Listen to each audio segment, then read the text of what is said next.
Okay, well here goes. Hey YouTube, I haven't made a video in a long time, but I thought that this was important enough or handy enough that I would pass on and hopefully help some other folks out.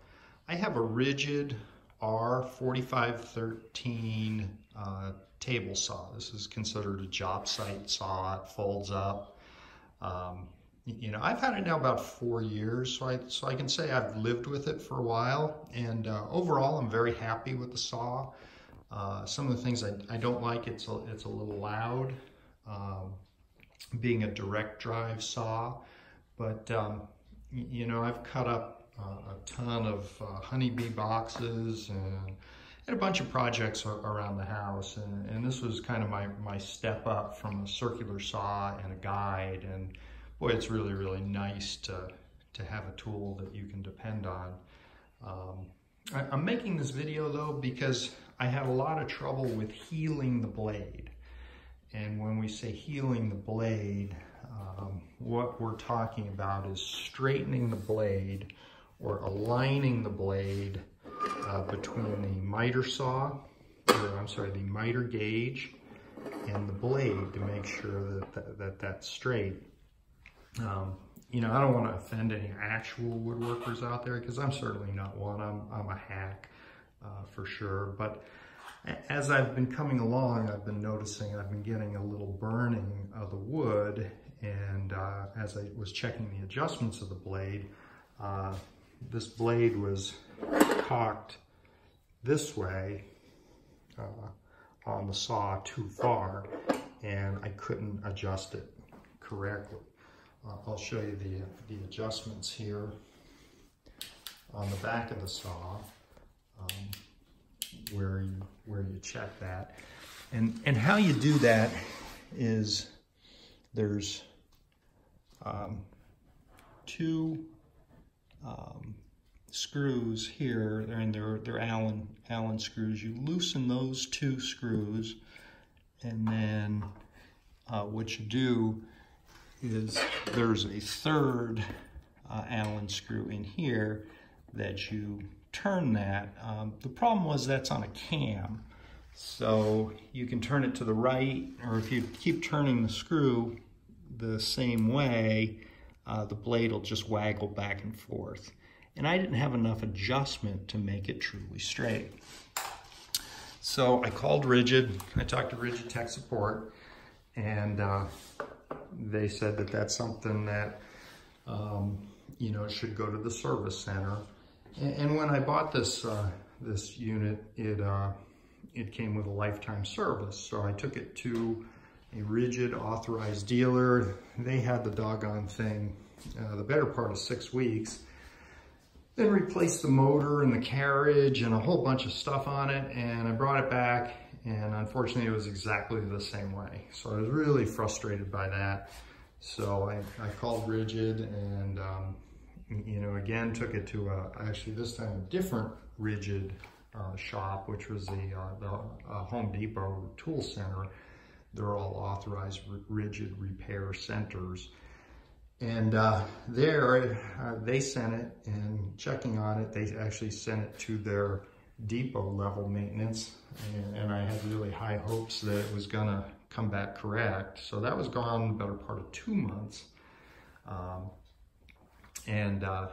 Actually in that amount of time, just because I needed a saw, I bought an old Craftsman table saw, which I don't know whether I'm in love with it or not. It's god-awful heavy. It does cut nice, and it's quieter because it's the belt drive saw, and you know, I'm able to adjust that, and that cuts pretty well. But I just don't know about the size.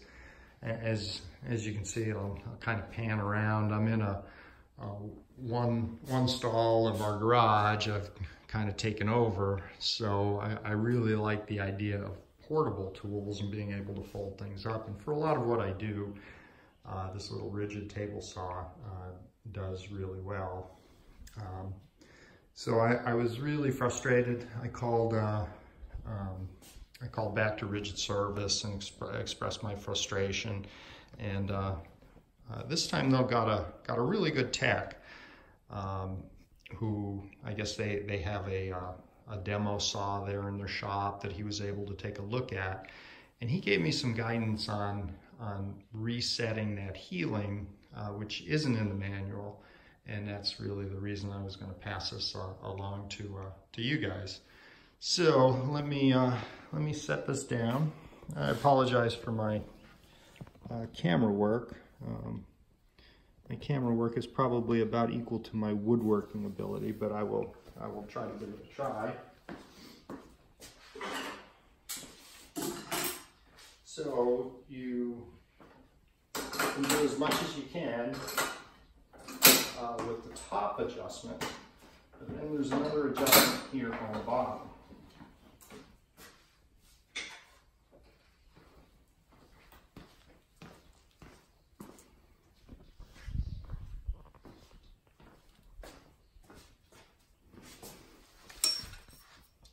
So talking with the rigid person, what it is, there's an additional adjustment for healing.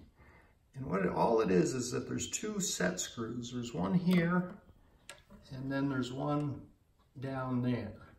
And they're kind of a bugger to get to, but here and here.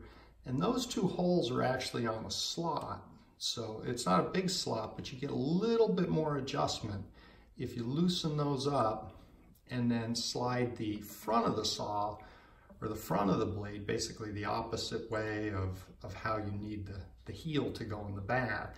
So that gives you a little bit more play by loosening those two set screws and cocking the front of the blade either way you need. And so that really helped me out. And I was able to, I was just using the miter gauge here for the video, but I put a dial indicator on it, and I was able to dial it in. I don't know if it's perfect, but it's way better than it was for sure. So let me pull this back.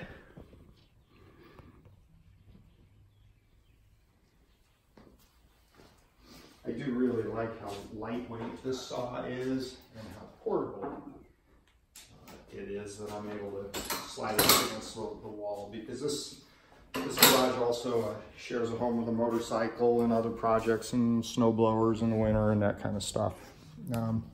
I'll mention just the other kind of pretty critical adjustment, and that's to make sure your fence is parallel then to your miter slot gauge.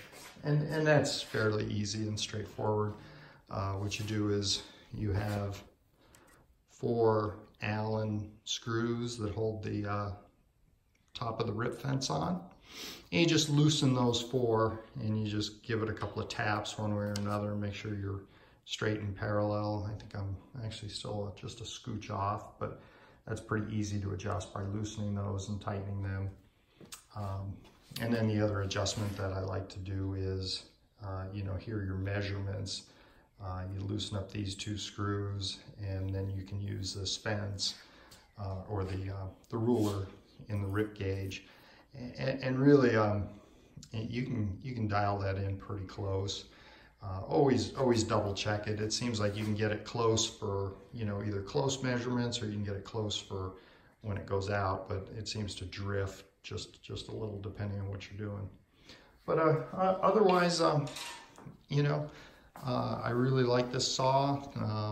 If you watch your Home Depots, this is usually one of their Black Friday specials. That's the day that I got it, and that's the day a lot of people who have this saw pick them up then, because it's usually $100 or $200 off, and it really becomes a pretty great deal for either a job site or I'd say for me an entry-level table saw.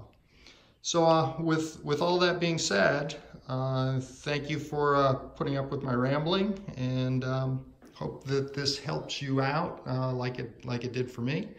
And have a terrific rest of your day. Thanks.